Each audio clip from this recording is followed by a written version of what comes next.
Hi everybody, it's Adrienne with Adrienne Berry Designs, and I am so excited to bring my first workshop to you, Mixed Media Masterboards.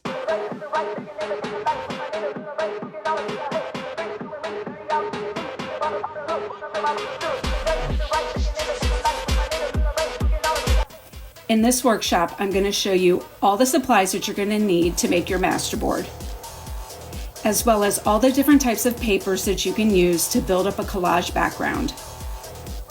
Then I'm going to show you how to use gesso and paint to build up a beautiful background, as well as mark making tools to add some extra texture and dimension. Then I'm going to show you how to cut the masterboard to create your projects. A bunch of tiny little projects, as well as some unique larger projects. So come and join me.